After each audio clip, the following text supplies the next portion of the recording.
it's Lori here. I am stopping in today with a new card for MFT's A Very Crafty Holiday. Each day this week there's a new theme, and today's theme is going to be a holiday card set. So we'll be making about 6 cards today. I'm going to also show you the advantages of assembly line card making, and we're also going to make this fairly flat so it's mailable for your holiday cards. I have a pile here of things that you need to make this card. First, we're going to start with the Merry Christmas blend stamp set. We're going to be using the little tree from Joy, Love, and Peace. We'll be using the Ho Ho Ho background. I've got some double-sided foam adhesive. I have 6 card fronts, 4 1/4 by 5 1/2, and then I have 6 card bases. I also have Poppy, Sour Apple, and Grout Gray from MFT, and then I've already die cut my little trees, and I've already cut my gold foil down into thin strips. The first thing we're going to do is add the Ho Ho Ho background to the Misty. All you have to do is take out the foam mat, and then you can place this upside down into your Misty. I'm going to line this up with the 1/4 inch mark here on the side, and it doesn't matter which way this background goes because you're good with Ho Ho Ho either way. Putting that right down, and then I'll pick that up with the door, and I'm going to flip this around,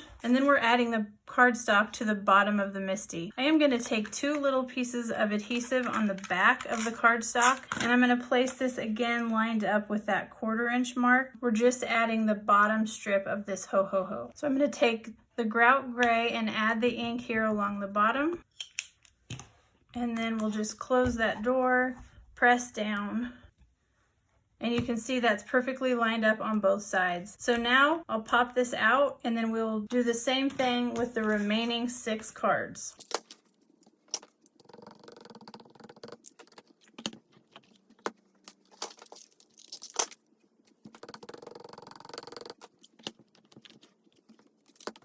Now the reason I added the adhesive to the background is just in case I need to make a double stamp.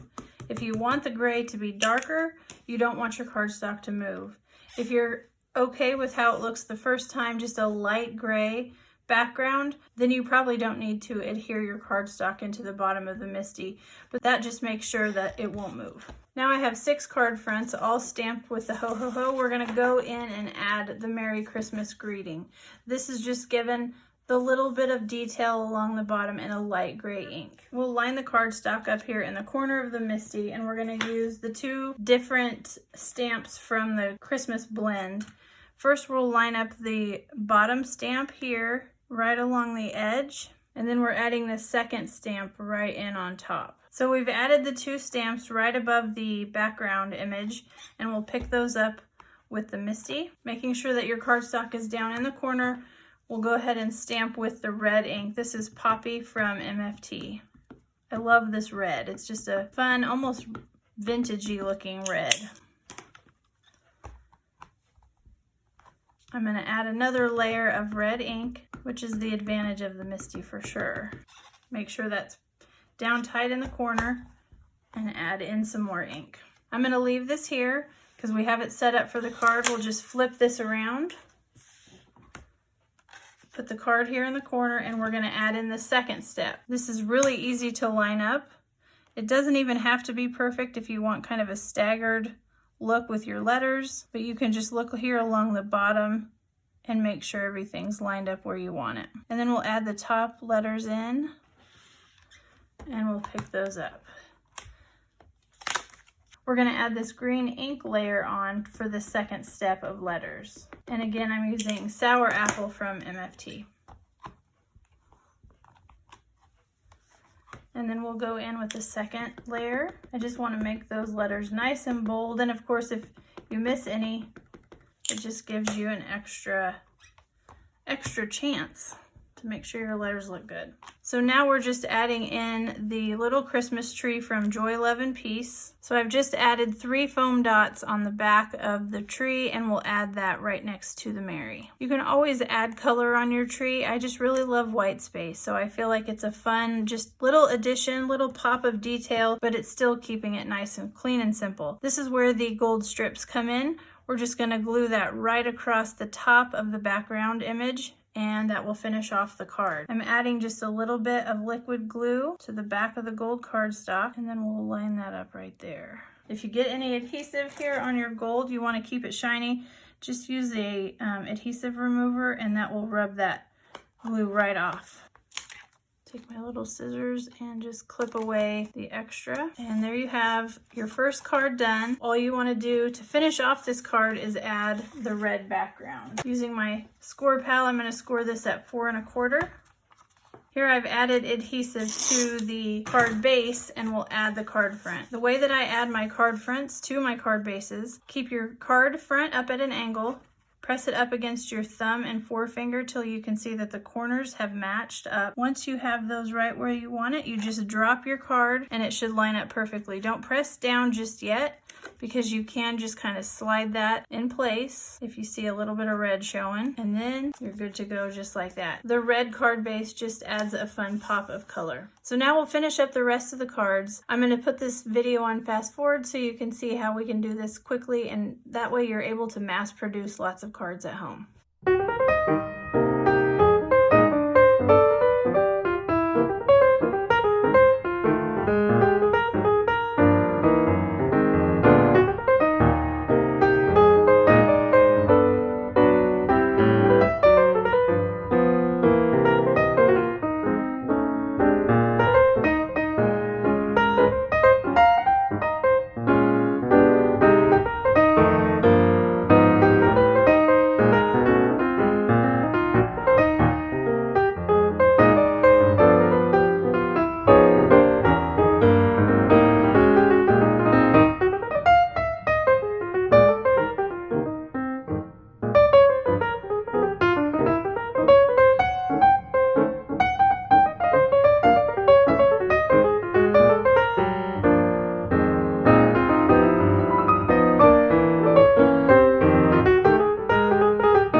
So there you have 6 cards. I think that took me less than 10 minutes. Super easy to stamp. You obviously don't need a MISTI. You can stamp them without, but that does definitely add to the mass producing factor. You can get them done quick. And again, we've got really flat mailable cards. You don't have to pop these up if you don't want to. You could also just add them straight to your card. The white on white always looks really nice. Now I can just bundle these up and add some envelopes and I have a gift, or I can send these out, which I am really bad at, but I am making a goal this year to send Christmas cards. So now that I've said it on camera, I better do it. I hope you've enjoyed today's craft and I hope you're inspired to mass produce some Christmas cards. Definitely keep watching this week. We have a lot of great Christmas inspiration coming and you can find out all of the details on the MFT blog. Thanks so much for stopping by today and hope you have a great day.